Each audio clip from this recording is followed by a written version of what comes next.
Masya Allah, saya katakan siap ya Rasulullah. Maka Nabi memberikan kepada saya pakaian dan mainan ini. Kata anak yang lain, ya laita abauna syuhada. Duh, kenapa bapak kami nggak meninggal juga?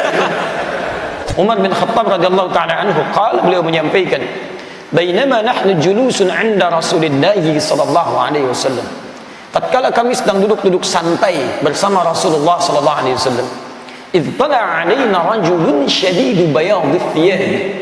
Tiba-tiba nampaklah di hadapan kami seorang lelaki yang mengenakan pakaian putih bersih, syadidus sawadi sya'ri, rambutnya hitam tersisir rapi, penampilannya sudah bagus. La yura alaihi atharus safari. Satu, ini pelajaran pentingnya, tidak nampak pada tubuhnya itu bekas-bekas keringat lelah mampir sana sini. Saya teruskan dulu. Wala ya'rifu minna ahadun, dan tidak ada satupun di antara kami yang kenal siapa orang ini. Fajalasa ila Nabi sallallahu alaihi wasallam. Lantas ia mengambil posisi duduk terdepan di hadapan Nabi sallallahu alaihi wasallam. Fa asnada rukbatayhi ila rukbatayhi. Saking depannya sampai-sampai lututnya itu menempel ke lutut Nabi sallallahu alaihi wasallam. Zaman Nabi kan belum ada meja begini. Ya, jadi duduknya lesehan di bawah, jadi ini ngambil saf terdepan, nempel seperti ini. Itu Masya Allah, dulu ulama kita juga begitu. Kalau antum lihat kajian-kajian tempo dulu, ya, itu kelihatan syekhnya duduk, kemudian mustamiknya kemudian berkeliling, kadang-kadang ada yang dekat syekhnya, nempel dan seterusnya. Wa wada'a kaffaihi ala fakhidaihi. Kemudian ia meletakkan telapak tangannya di pahanya sallallahu alaihi wasallam. Sampai sini dulu. Kemudian diambil kalimat ini, disimpulkan oleh Imam An-Nawawi dalam kalimat tadi. Perhatikan teman-teman sekalian, saya jelaskan isi hadisnya. Bainama nahnu julusun 'inda Rasulillah. Ketika kami sedang duduk-duduk santai bersama Rasulullah sallallahu alaihi wasallam. Jadi ada julus, ada bainama julus, itu beda. Kalau julus itu duduk pada umumnya. Tapi kalau diawali dengan kata bainama, itu sifatnya santai. Yang saya mau sampaikan, perhatikan cara berpikir dan cara beraktivitas para sahabat. Jangankan dalam seriusnya, julus yang serius, dalam santainya pun yang dicari adalah orang terbaik di masanya, Rasulullah sallallahu alaihi wasallam. Kenapa? Karena kalau orang baik itu, jangankan dalam masalah serius, dalam santainya pun pasti Anda dapatkan manfaatnya. Kalau nggak percaya silakan Anda bercanda dengan ulama, dalam candanya pasti ada manfaatnya. Nabi pernah bercanda dengan seorang nenek. Nenek datang kepada Nabi mengatakan, ya Rasulullah, aina ana fil jannah. Ya Rasulullah, di mana saya di jannah, di surga nanti? Kata Nabi, ma kunti fil jannah. Kamu nggak ada di surga. Si neneknya bingung. Wah, saya sudah beramal sampai jadi nenek-nenek, kemudian saya nggak bisa masuk surga. Baik, dari situ dia kemudian termenung, kemudian sendu rasanya dan meninggalkan Nabi sallallahu alaihi wasallam dalam keadaan bersedih, hazinan. Tiba-tiba di jalan bertemu dengan Umar radhiyallahu taala anhu. Kata Umar, "Ma biki, kenapa Anda?" Kata nenek ini, "Jitun Nabiy sallallahu alaihi wasallam fasaltuhu." Saya bertanya kepada beliau, "Aina ana fil jannah?" Di mana saya di surga? Kata Nabi, "Ma kunti fil jannah." Saya tidak ada di surga. Saya sudah beribadah, berikhtiar, tapi Nabi mengatakan saya tidak di surga. Bagaimana nasib saya? Umar tertawa. Begitu tertawa, kata si nenek, "Kamu kenapa ikut-ikutan?" Kenapa kamu tertawa? Bahasa kita. Kata Umar, "Laqad sadaqa Nabi sallallahu alaihi wasallam." Benar kata Nabi sallallahu alaihi wasallam. Benar. Di surga tidak akan pernah ada nenek-nenek, karena setiap yang tua akan kembali ke dalam keadaan mudanya.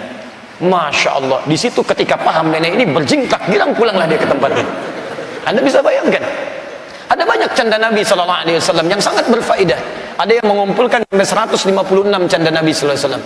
Ada canda Nabi dengan para sahabat, ada canda Nabi dengan anak kecil. Anak kecil sedang bermain air, tiba-tiba Nabi ngambil sebagian airnya, lalu ditiupkan kepada mereka. Mereka tertawa bersama. Ada candanya dengan beberapa anak para syuhada.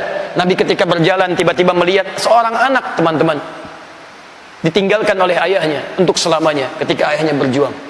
Kemudian jadilah dia kekurangan dalam hidupnya. Dia malu bermain dengan teman-teman yang lainnya. Apa yang terjadi? Dia diam saja. Yang lain bermain gembira karena pakaiannya bagus, mainannya baru dan sebagainya. Tiba-tiba kelihatan oleh Nabi. Kata Nabi, "Ya ghulam, ma bika lima lam tusyarik fil mal'ab." Kenapa engkau tidak bergabung untuk bermain dengan teman-teman yang lain? Kata anak ini, "Saya malu ya Rasulullah, pakaian saya begini, mainan saya tidak ada." Masya Allah. Kata Nabi, Nabi tahu situasinya. Lihat kalimatnya. atarda an takuna Muhammadun aban laka wa Fatimatu Zahra ukhtan laka wal Hasan al Husain akhan laka. Apakah engkau rela mulai saat ini Muhammad sallallahu alaihi wasallam akan jadi bapak yang merawatmu, Fatimah akan jadi saudarimu, dan Al Hasan wal Husain akan jadi saudaramu? Maka anak ini langsung gembira pada saat itu mengatakan, bala ya Rasulullah, ya Rasulullah, saya bahagia. Maka ketika dia mengatakan siap ya Rasulullah, Nabi kemudian memberikan pakaian terbaiknya, mainan terbaiknya, bergabunglah dengan anak-anak itu dan bermain, kata Nabi. Ketika anak itu datang kemudian ke perkumpulan teman-temannya, ini kisah nyata, belajarlah teman-teman dari kisah-kisah orang terdahulu, banyak menginspirasi kehidupan kita. Begitu bergabung dengan teman-temannya, melihat lebih baru mainannya dan lebih bagus pakaiannya, kata anak-anak itu, kok kamu jadi lebih bagus, dari mana dapatnya? Dikisahkanlah seperti semula. Tadi Nabi datang kepada saya mengatakan, maukah Muhammad sallallahu alaihi wasallam jadi bapak yang merawatmu, Fatimah jadi saudarimu, Al Hasan dan Al Husain jadi saudara-saudaramu? Masya Allah, saya katakan siap ya Rasulullah. Maka Nabi memberikan kepada saya pakaian dan mainan ini. Kata anak yang lain, ya laita abauna syuhada, duh kenapa bapak kami nggak meninggal juga? Masya Allah.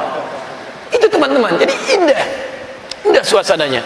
Bergaul dengan orang baik. Antum kalau bekerja, cari orang baik di pekerjaan antum, maka antum akan terbawa kebaikannya. Kalau sekolah, cari orang-orang baik, tempatkan di tempat orang-orang baik, maka setiap bukan pengajaran di kelasnya saja, guru yang baik jalannya akan baik, guru yang baik bicaranya akan baik, guru yang baik candanya akan baik. Jangankan situasi seriusnya, dalam candanya pun Anda akan dapat faidahnya. Itu poinnya. Nah, itu manhaj para sahabat terdahulu. Kemudian apa hubungannya dengan ini? Ketika mereka sedang duduk mengambil faidah dari Nabi, santai seperti itu, tiba-tiba kelihatan datang seseorang. Tidak diketahui dari mana datang, tiba-tiba sudah ada saja. Kata para sahabat, la ya'rifu minna ahadun. Tidak satupun dari kami kenal siapa dia. Ini maksudnya di majlis ta'lim itu Anda bisa melihat situasi-situasi yang menghadirkan kualitas. Kalau misal, mohon maaf, tidak harus Anda datang ke tempat yang selalu Anda kenal. Misal Anda tinggal di Bekasi, datang ke majlis ilmu di Al-Azhar, bagus, alhamdulillah. Tapi satu saat misalnya Anda dengar, oh ada taklim bagus misalnya di Jakarta, atau bahkan misalnya mohon maaf agak sedikit menjauh, ada yang di Bandung, ada ke Palembang, ada di Riau, ada di macam-macam, dan sempat Anda datang ke situ dan bisa menepikan kegiatan lain, boleh, silakan. Jadi untuk hadir ke majlis ilmu tidak harus Anda batasi orang-orang yang Anda kenal saja, atau tempat-tempat yang Anda kenal saja. Silahkan telusuri sedapat-dapatnya sepanjang itu memberikan manfaat bagi Anda. Imam Al-Bukhari dari Bukhara jalan sampai ke Mekah, jalan sampai ke Madinah, jalan sampai ke Irak, jalan sampai ke tempat yang lainnya. Imam Asy-Syafi'i juga demikian, lahirnya di Gaza, tempat yang sekarang diblokade, tapi sempat menuntut ilmu beliau di Mekah. Dengar Imam Malik kemudian di Madinah, datang ke Madinah. Sempat terakhir kemudian beliau dari Irak pergi kemudian ke Mesir, sampai wafat kemudian di sana. Sampai sekarang masih ada Masjid Al-Imam Asy-Syafi'i. Demikian para ulama kita. Di Anda pun jangan cukupkan pada seorang Adi Hidayat. Banyak kekurangan-kekurangan melekat pada seorang Adi Hidayat. Cari pada guru yang lainnya. Belajar misalnya di Bekasi sini ada Al-Azhar, di sini ada Al-Ihsan, sini ada As-Salam, ke sebelah sana ada Al-Ihsan lagi, ke sebelah sana ada tempat lain lagi. Silakan. Di Jakarta ada tempat yang baik, di Sukabumi misalnya, di Bandung misalnya, Palembang misalnya, tidak ada masalah. Yang penting bagaimana frame kemuliaannya bisa memberikan manfaat untuk kita, itu poinnya. Sepanjang nilainya ada nilai Quran yang baik, ada nilai sunnah yang baik, silakan, jangan batasi di satu guru, karena belum tentu satu guru itu bisa memberikan segalanya untuk Anda. Paham ya? Dan tidak tepat kalau saya mengatakan pada Anda, misal saya katakan, hei, belajar dengan saya saja ya. Kalau belajar dengan guru lain, nanti bisa aneh penyimpangannya. Kalau belajar dengan guru lain, nanti bisa berubah keyakinan kita. Tidak tepat. Ukurannya sunnah, ukurannya Quran, ukurannya ketentuan yang diterangkan oleh para ulama. Jika semua terpenuhi, maka ambil faidahnya. Justru kalau Anda terfokus ke satu guru saja, satu, wawasan Anda tidak akan meluas. Yang kedua, kalau guru itu salah, tidak akan ada peluang untuk meluruskannya. Paham ya? Baik, kembalikan ke sini. Lalu orang ini tiba-tiba datang terlihat, perhatikan baik-baik.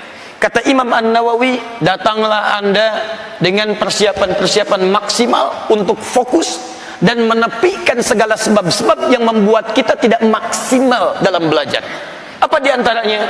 Hadis tadi mengatakan orang ini datang dengan penampilan yang siap untuk belajar. Bajunya bagus, baju untuk belajar. Dia Anda bayangkan ya, dulu dari faidah hadis ini, para ulama kita sejak jadi penuntut ilmu itu sudah punya baju-baju khusus bahkan untuk belajar. Anda bisa bayangkan. Antum kenal Imam Malik? Oh iya kenal. Imam Malik, Imam Asy-Syafi'i, Imam Abu Hanifah, Imam Ahmad bin Hanbal. Teman-teman, Imam Malik itu jangankan dalam setiap thalabul ilminya, bahkan jadi kebiasaan saat akan mengajarnya. Setiap akan mengajar sudah punya pakaian khusus untuk mengajar. Kok seperti mewah, bagus gitu. Padahal kesehariannya biasa. Tapi begitu akan mengajar, itu punya pakaian khusus. Ditanya sama muridnya, "Ya Syekh, kenapa Anda selalu tampil luar biasa saat mengajar dengan pakaian-pakaian yang indah?" Kata Imam Malik, "Saya saat mengajar hadis, saya mengenakan pakaian-pakaian terbaik untuk menghormati hadis-hadis Nabi sallallahu alaihi wasallam." Anda bisa bayangkan kecintaannya kepada Nabi sallallahu alaihi wasallam menjadikan hadis Nabi sebagai perhatian yang paling utama. Saya ingin mendapatkan perkataan teman saya saja, saya menghadap pimpinan saya saja mengenakan pakaian terbaik. Kenapa ketika saya akan menyampaikan hadis-hadis Nabi yang sangat mulia, kenapa pakaian saya biasa-biasa?